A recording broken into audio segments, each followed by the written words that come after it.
All right, just made it out to Edwin Watts, Tampa to check out the all-new PING 425. They actually let us get to unwrap these clubs. So these aren't even on the shelves right now. And they did it because they know the Let's Play Through fans want to see them first. So here's the G425, we're gonna roll with it.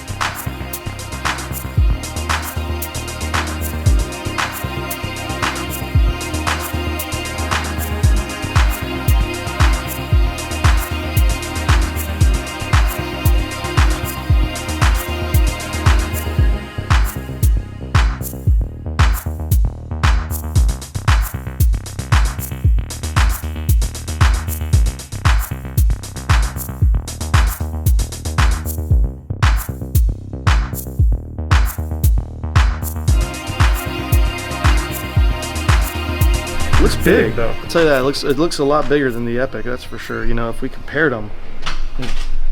Is it just, is it an Optica thing or is it way bigger? Oh no, look at that. You can see it. Noticeably. It's a lot bigger, y'all. It's bigger. It's just bigger, y'all. In good old American English, it's bigger. Bigger, y'all. If you're in Texas, clearly that's better. I do like the adjustability there. It's like a plus and a minus. One thing I liked about the PING G425 MAX is how adjustable it was and how user-friendly it made that seem. So you've got these big plus and minus symbols there on the shaft. The weights are very easy to adjust and kind of see what you're going to get, what effects you're going to get from making those adjustments on your club. PING has packed a lot of technology into these new drivers. Some of the new technology includes their internal dragonfly system, which is like this internal ribbing, and not only does that look cool and it kind of gives you a visual guideline for where you should be lining up the ball, but it also provides this aerodynamic feature and some strength that allows PING, what they say, to shift some weight around, which all the new club manufacturers are doing these days. In addition, PING claims that this is the highest MOI of the drivers that they've produced. Incredible 10,000 on the scale, and they say that's largely due to the 26-gram tungsten movable weights that again shift that center of gravity lower and further to the back of that club. So that's why when we talked about the shape of this club being really big, that's why there's a design reason for that. So pretty interesting to see. All right, so on this day, both Wade and I took our stock driver, which is the original Epic. We both played the same driver, the Epic. We have them set up a little bit differently, but the Callaway Epic was our baseline, and we hit a number of shots with that, and then we tested it against a number of drivers that day, but specifically here against the PING G425. So here are the results. Boy, that sound is interesting, isn't it? It is. It's like tinny or something. No, I don't know. It's like plasticky. That's a great. That's it. That's the best way to plasticky explain it. sound. It's plasticky sounding. That was a good strike right there. There we go. That's a good, well-struck ball. Yeah, that's about all I've got in me. Not as long, that's for sure. Nice and straight though. Yeah. I've been a straight drive contest.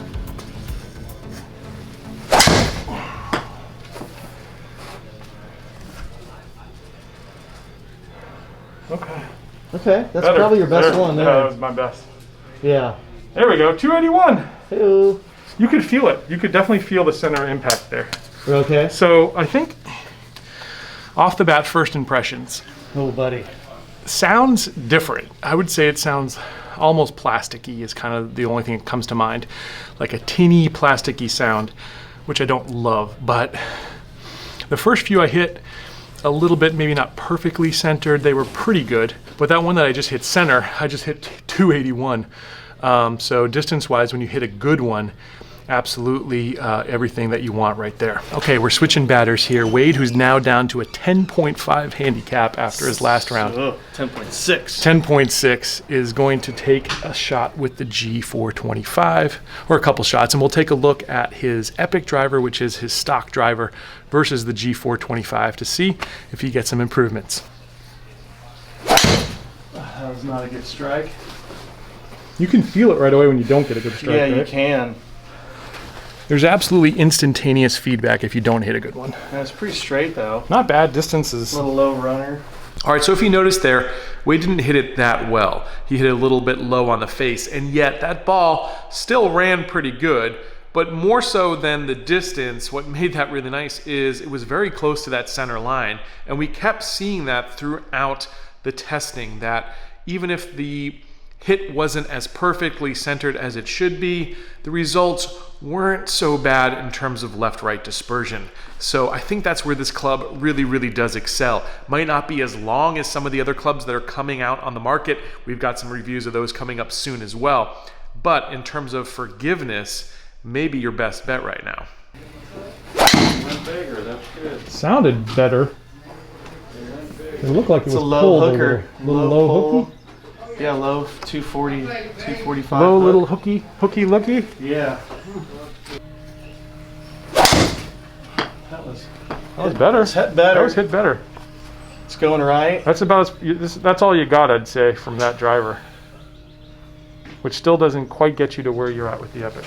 No, All right, so that's about all Wade's got with that driver. Still doesn't quite get him to what he was doing even with his own Epic. No. What would you say? I mean, I'm sure, you know, being all things fair, that there's probably some people that this club maybe really suits them for their eye and their swing and all that. Right. But I don't think that you and I are those people. We are not those people No. today, at least. A good club, not a great club, would you say?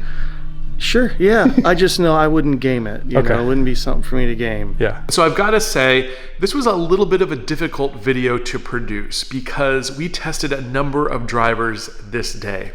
And the driver that we've yet to release the review on, but it's one of the new upcoming exciting announcements from one of the manufacturers, that driver completely blew us away. And so if you see in our expression that maybe we're not overly ecstatic about the PING G425 MAX, it's not because it's a bad driver in any way, but when you're coming off a high, like the ultimate high, and you're now testing something that is really, really good, incredible compared to your own driver, yet doesn't quite live up to the expectations of something you just tried.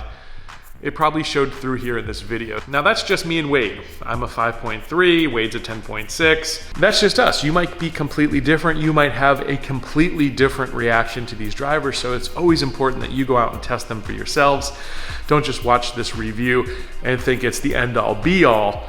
But go out and go to your local Edwin Watts or go to your local golf fitter and make sure that you test these clubs out for yourself. But I wanted to make sure that you knew that, and that sort of explains why maybe we seemed a little bit less than thrilled. But again, if you match these up against drivers that came out 2, 3, 4 years ago, they blow them away. All right, so parting shots here, conclusion, final verdict, whatever you want to call it. I didn't think the distance was there for me, but that's what I'm looking for right now. I'm really looking for distance. I feel like I've got my control down pat. And Wade also trying to build distance into his game. This driver was not the driver for us. However, in terms of dispersion, in terms of those miss hits, extremely forgiving. So if you're at the mid to high handicap level, I think this is something you should absolutely take a look at. Hope you take a look at the rest of the reviews that we're doing here on the channel. We've got tons of new product announcement reviews coming out really soon, so please do hit that subscribe button. I'll catch you back here really soon on another edition of Let's Play Through.